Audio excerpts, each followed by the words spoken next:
With everything that has happened to the Philadelphia Eagles this season, from injuries on both sides of the ball, to bad play on both sides of the ball, to bad coaching on both sides of the ball, the Philadelphia Eagles had an opportunity to tie the Dallas Cowboys for first place. At 1 o'clock Sunday, they had a chance, and that is what they do? We got the Eagles. We got the Sixers. Philly talk. What's going on, everybody? Philly Mike here. And if you guys are new to the channel, support the Eagles or the Sixers, go ahead and hit that subscribe button. I greatly appreciate it and all the support you guys give Philly talk. But let's talk about this ugly game. Thank you for all who tuned into my live stream after the game yesterday around 7 o'clock. I didn't do a video, I did a live. Thank you for tuned in. But my God, when I talk about disgusting, humiliating, embarrassing, that's the definition of how that game was.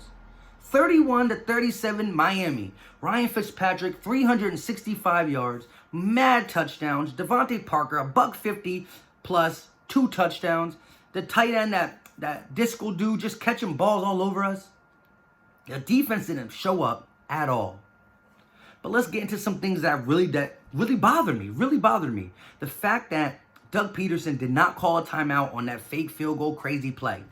I said in my preview that they're going to bring us everything, going for it on fourth down, onside kicks, crazy things, because they got nothing to lose.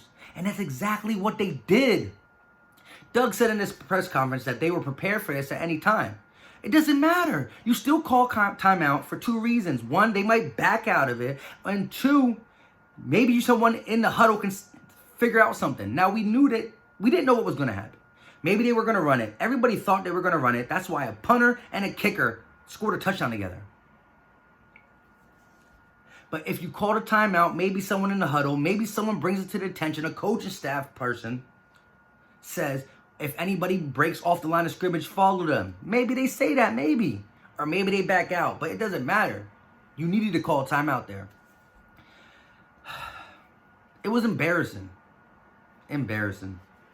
Ryan Fitzpatrick always has a game like this. I said it in my preview as well. There's 2 Ryan Fitzpatricks. You get the one that throws 4 picks or the one that throws 4 touchdowns. Fitzpatrick throws 4 picks. Fitzmagic throws 4 touchdowns. And he did it to us last year.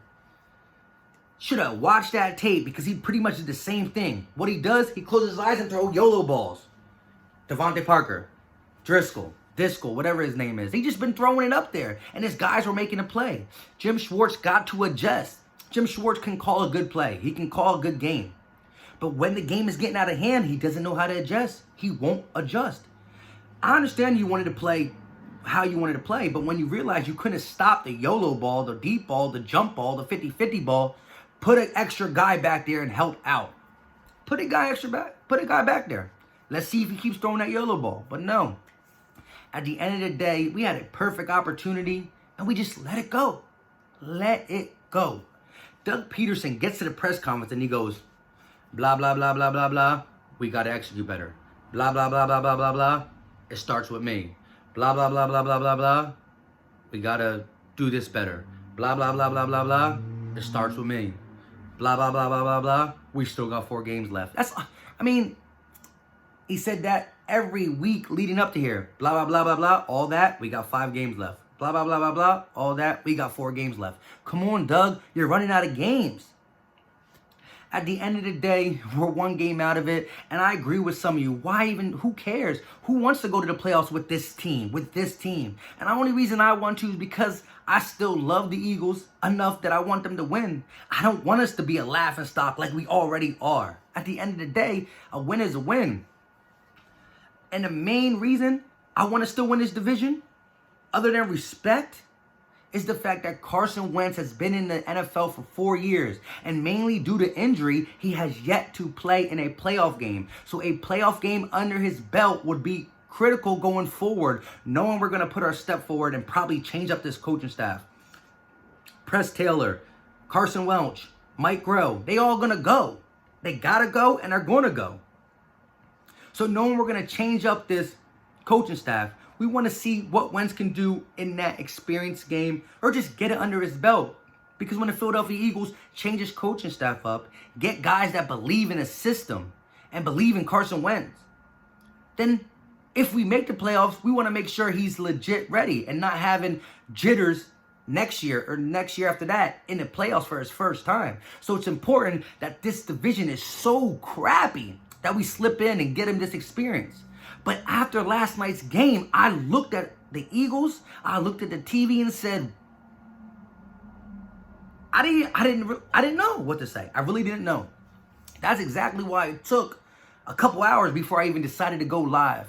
And I should have made a video instead of going live, but I'm trying to work that out. And like I said, thank you for all enjoying. But at the end of the day, you got the Cowboys who are trash and the Eagles are trasher. You know, it's like Dumb and Dumber. You got trash and trasher. Which trash team is going to get to the playoffs? At the end of the day, that's what it is.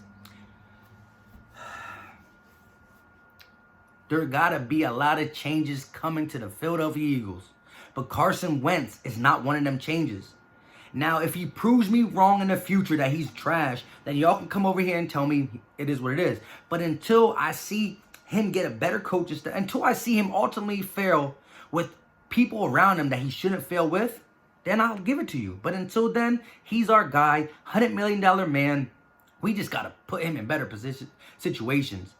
I can't believe the offense comes to play and the defense stays at home. Against the Dolphins, every team is allowed to have that one game where you're like, wow, you lost to that team. But not when the stakes are this high. Not when the stakes are this high. The Cowboys lost to the Jets. The Jets only got one more win than the Dolphins, I think now. But the way they lost to them that early in the season, it's like, yeah, they're trash for that. But it's like, oops. This was when all the chips were pushed in front of the table and you lose to the Dolphins. Unacceptable. You lose this week 2 or 3, you chalk it up like, we overlooked them. You can't overlook any opponent now because you knew going down the stretch you needed every single one of them. At the end of the day, I will be on here the rest of the week to break down some of these plays and some of this disgustingness. But there's no reason for this at all. We don't deserve this as Eagle fans, you know. A loss is, no. At the end of the day, can we beat the Redskins? Can we beat the Giants? I mean, the team that went down at Lambeau can. The team that went to Buffalo can. The team that ultimately Doug Pederson let them run the ball can. That was my other biggest thing. Run the ball, Doug. 46 or 48 attempts for Wentz. 19 run attempts. 17 for Sanders, 2 for Ajayi. I understand Ajayi don't got the burst or he's not in game shape still, but 2 carries? Give him 5, 6, and give Miles 20.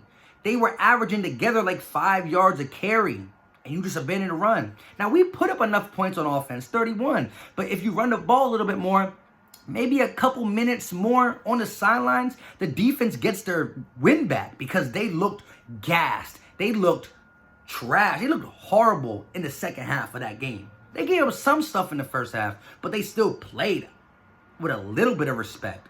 In the second half, nothing. At the end of the day, let me know what you think. Like I said, I went live, so I heard from a lot of you guys, but I didn't get to hear from everybody. So let me know what you think about this loss. Tell me what you want to see going forward. Do you think the Eagles can make the playoffs? Do you want them to make the playoffs? Let me know all that in the comment section. Give me what you got, guys. And at the end of the day, if you like the video, don't forget to put a thumbs up. It helps the channel grow. And my God, that was a bad performance. But at the end of the day, we'll be on here later in the week to talk about this ugliness. I'm going to want to forget about this one soon. And like I said, the Cowboys played Thursday. You know, you never know. We both, like I said, trash and trasher. At the end of the day, I'm not going to call which one is which yet. One is trash and one is trasher. But by the end of the season, we'll know. But even the person that wins this division is only going to be able to get trash. And the other one will be trasher. We got to get better. We know we got to get better. But can we get better? Let me know. At the end of the day, thanks for watching. Don't forget to like. And we out.